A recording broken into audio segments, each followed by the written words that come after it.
Okay mga kalingap, isa na muling mapagpalang umaga, tanghali, gabi po sa inyo lahat. Sana po ang lahat ay nasa mabuting kalagayan at ligtas po sa anumang kapahamakan, saan man po kayo dako ng mundo naroroon. Ako po muli ang inyong lingkod, Maestro 21 TV. At sa ating video ngayong araw na ito mga kalingap, tayo muli po ay magbibigay po ng ating panibagong reaction po tungkol nga po dito. Nako po na naman. Okay, so sabi po natin noong nakaraan ay ipinagtanggol po ni Kuya Bal, ipinagtanggol ko din po itong tao na ito. Ipinagtanggol ko rin po itong taong ito mga kalingap kasi tayo po ay nagbigay po ng content tungkol dun sa naging live po ni Kalingap, ni Kuya Bal sa Hong Kong. Okay, so nakadaupang palad po ito ni Kuya Bal in person, in flesh. At ito nga po ay doon sa naturang live po ni Kuya Bal mga kalingap ay sinasabi po niya doon, kinukumpir naman niya po na hindi po siya buzzer po ng EDSI, bagkos siya po ay numero unong tagahanga po ng EDSI. Pero bakit? Ano po? Ano naman po itong panibagong post po ni Joanna Angeles? Okay? Joanna Angeles po.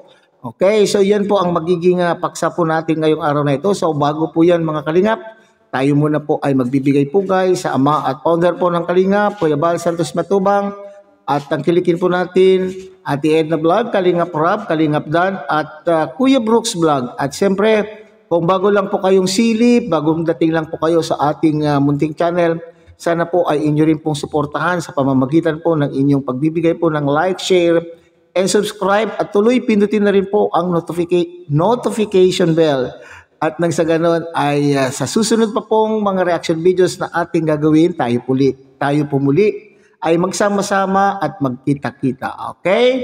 So, mega loud shout out sa ating mga kasamahan po dyan sa Team Show at sa Karepa, Kalingap Reactor Partners. Sa pamumuno po yan ng aming presidente, Javier De Leon, aka Birador. At siyempre, tangkilikin po natin ang ating mga masisipag, matatsagang mga Kalingap Partners, Kalingap Charity Vloggers. Lalong-lalo na nga po itong mga nariyan po sa iba't ibang Kalingap landing pad sa ating bansa. At ganun din po sa inyo, mga Kalingap subscribers, solid supporters, and generous sponsors. At siyempre, hindi natin makakalimutan ang ating mga kapatid po dyan sa Team Siomai, ng Kalahi Community at ng buong Kalahi Community. So nakikita po ninyo dyan mga kalingap ang naging ang post nitong Angeles Joanna. Ito yung Joanna, ito yung nagrereklamo po kay Kuya Bal doon sa live po niya sa Hong Kong na sinasabi po niya, nagpapatulong po kay Kuya Bal mga kalingap na sana po ay wag naman po siyang ibas. Okay? Lalong nabanggit po nga dyan mga kalingap. Ito daw pong isang reaktor, sabi niya. Isang reaktor na na pinagbibintangan siya daw po ay buzzer ng EDSI. At tinukoy po nga dyan mga kalingap itong si Kuya Potpot Vlog. Okay. Pero ano ngayon naman ito? So ito ay nagkukumpirma na naman po mga kalingap na itong si Joanna Angeles ay talaga palang anong tawag dyan? Buzzer. Legit na buzzer po ng EDSI. So sa nakalimot na po kung sino po itong tinutukoy po nating tao mga kalingap, ay balikan natin. Balikan po natin yung naging panayam po ni Kuya Bal dito kay Angeles Joanna. Panoorin po natin mga kalingap. Gusto ko lang makita kayo. Siyempre, yeah, siyempre. Parang yung ba ikaw number 1 ay pangalawang EDSI. Serious po Kuya Bal. Serious, oh. Hindi po, no. Minahal pong, ayan, nanonood sila dito. Hindi po ako basher, EDSI. Mahal na mahal ko po ang EDSI. Oo naman. Sino po sa mga kulob, kapag ka nalaman yung si Kalingap Edo may ibang babae, di ba? As a fan, di ba may hurt ka? So kapag comment na po ako na kung may girlfriend pala si Kalingap Edo, syempre, papayag ka ba na masasaktan si Beyonce? Sila nga gusto magkatuluyan, di ba? Oo nga, totoo yan. So yan na mga kalingap, sa naturang panayam po ni Kuya Bal po kay Joanna, sinasabi po niya, siya po ang number 1 na fan po ng EDSI.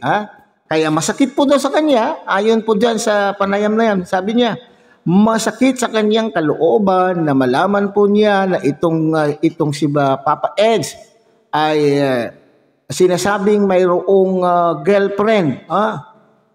So yan po yung kanya pong sinasabi po niya diyan sa kanya pong sa panayam po ni Kuya Bal, at hindi daw po siya baser. Siya po ay nagmamahal. Ngayon naman, ano na ito? Okay. Ano na naman po itong ipinost po niya sa kanyang Facebook. Okay. Alam po naman natin na wala naman pong YouTube channel itong si Angeles Joanna. Okay. So ito palang Angeles Joanna na ito, mga kalingap, ay lihitimo. Okay. Ito na yung mga sinasabi ng mga katoto po natin, mga reactors, na talaga naman pong bottom-boto po siya na itong si Mariel ay magiging girlfriend o na maging girlfriend po ni Kalingap Edu o ni Papa Eds. Okay. So diyan po sa kanyang pananalita o diyan po sa kanyang po sinasabi niyang Mariel Hepsani, bagay na bagay kayo. So kinakausap po niya.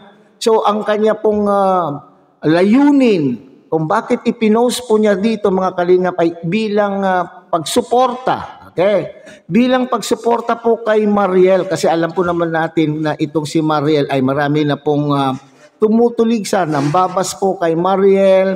Kasi siyempre naman alam po natin na mayroon ng EDSI. Okay? May love team na EDSI. Tapos ito naman po ay yung mga ilan po sa mga viewers. Ewan natin kung ito ba ay mga supporter po ng mga kalingap. Yung mga ilang viewers po ay pilit na isinisiksik itong si Mariel. Bagamat marami ng paliwanag po si Kuya Eds sa mga taong nasa paligid, taong malalapit at nasa paligid po ni Papa Eds ay nagpapaliwanag na itong si Mariel ay hindi girlfriend at itong si Papa Eds ay walang girlfriend, pero hindi matapos-tapos po ang issue. Okay. Imbes na mananahimik na po sana ang issue, pero ito na naman po itong si Angeles Joanna ay dinagdagan na naman po niya yung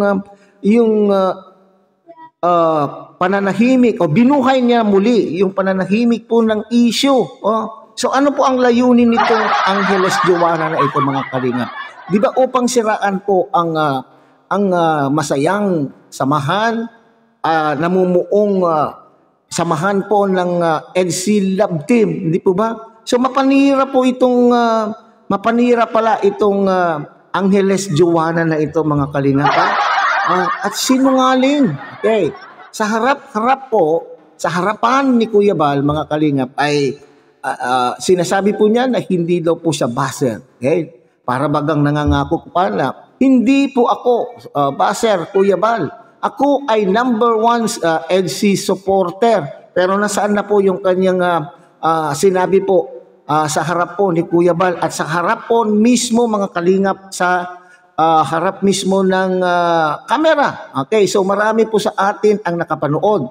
Tungkol po dyan na sinasabi po niya na numero 1, numero 1 po siyang supporter. Pero isa pala yung numero 1 maninira. Okay, siya po yung numero 1 makakasira po sa samahan po ng EDSI, hindi po ba? Kasi dito, bagay na bagay na po, talagang bottom-boto po siya kay Mariel para po kay Papa Eds. At sabi po niya, bagay kayo ni Kalingap Edu, kaya mahal na mahal ka ni Kalingap Edu. Paano kaya nakakasiguro itong si Angeles Joanna na mahal daw po ni Kalingap Edu?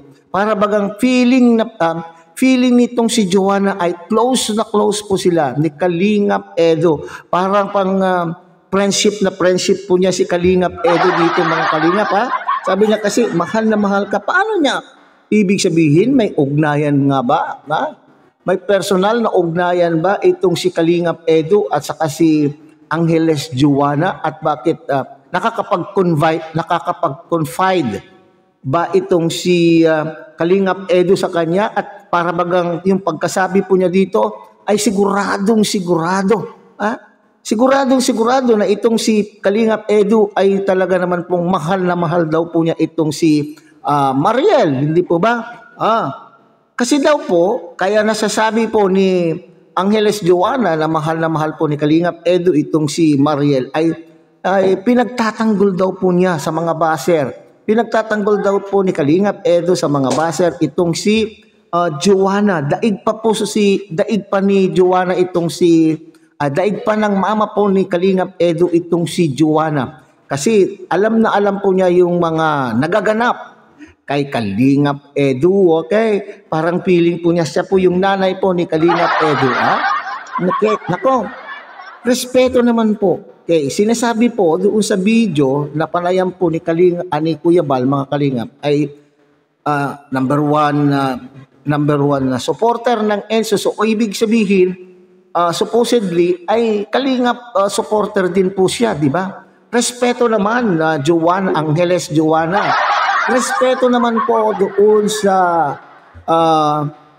gumawa o doon sa nag-create ng love team, ng EDC love team. At ganoon din po sa respeto na rin po kay Kuya Bal. Na sinasabi nyo, mahal nyo si Kuya Bal, gusto bukod po kay Kuya Bal, ay ang gusto mong makita po ay ang EDC. Ano naman pong respeto ang binigay po? Di ba ito ay pagbibigay disrespect. This is a disrespect to Kalingap. Kasi alam po ninyo, yung pagsuporta po natin sa mga love team ay pagsuporta na rin po sa buong programa po ng Kalingap. Ito, parang gusto mong sirain yung love team po ng EDC sa makatwid. Yung buong Kalingap na rin po ay gusto mo na rin pong sirain. No? Saan po dyan ang paggalang? Nasaan po dyan ang respeto mo? Ha? Kaya sabi mo, nasasaktan po ako. Di ba sabi po niya dyan sa video niya, sa video po ni Kuya Bal, ay nasasaktan ako, Kuya Bal, kung malalaman ko or mababalitaan ko na itong si Papa S ay may girlfriend daw. Sa iyong ginagawa dito, Angeles Joanna, sa iyong ginagawa, hindi ka ba nakakapanakit ng damdamin ng mga libu-libong sumusuporta kay YP Beyonce? Sila po ay nasisiyahan, na sumusuporta, sila po ay nai-entertain sa kapapanood sa EDC at umaasa na sa bandang huli sila po ang magkakatuluyan. Ini-spoil mo yung kanila pong pag-asa. Ini-spoil mo. So, ibig sabihin, wala sa isipan mo o wala sa puso mo nung sinabi mong ikaw ay nasasaktan kapag nalalaman mo na sinasabing itong si Kalingap Edu ay my girlfriend. Hindi po ba? So, ano yung sa palagay mong ginagawa mo ngayon? Di ba sinasaktan mo ang damdamin ng mga libo-libong nagmamahal po sa EDC Love Team? So, mapanira itong taong ito, mga Kalingap. Nako. Kung baka naman po itong si Angeles Joanna, mga Kalingap, ay may gusto rin. May gusto rin po kay Kalingap Edu. Idinadaan lamang po niya kay Mariel. Okay. Ang dami na po mga Kalingap. Paliwanag na wala. Pinapatay po, pinipilit. Pinapatay po ang issue. Pero ito na naman po. Itong Angeles Joanna ay nagsimula na naman po. Binuhay na naman po muli ang issue. Okay? So, sana lamang po ay magsitigil na po. Kung hindi po kayo naliligayahan, hindi po kayo nasisiyahan sa love team po ng EDC, alalahanin po ninyo, establish na po itong samahan po nila Papa Eds at ni YP. At marami na pong naniniwala sa love team na ito. At kung ilan lang po kayo na umaasa na itong si Papa Eds at saka si Mariel ay sila sa totoong buhay, kakaunti lamang po ang inyo pong bilang. Mas malaki po yung bilang po ng nagmamahal po sa EDC Love Team at malaki po yung grupo na inyo pong binabangga. Okay? So hanggang dito na lamang po tayo mga Kalingap. Muli, Muli, tangkilikin po natin Kuya Bal Santos Matubang, Ate Edna Vlog, Kalingap Rob, Kalingap Dan, and Kuya Brooks Vlog. At muli, pinakiusapan po kayo ng inyong lingkod na sana po ay inyo rin pong takilikin ang munting channel na ito sa pamamagitan po ng inyong pag-like, share, and subscribe. At tuloy, pindutin na rin po ang notification bell at nang sa ganon, sa susunod pa pong mga reaction videos na ating gagawin ay tayong muli po ay magkita-kita at magsama-sama. Muli, isang magandang mapagpalang umaga, tanghali, gabi po sa inyong lahat. Mabuhay po kayo at God bless everyone.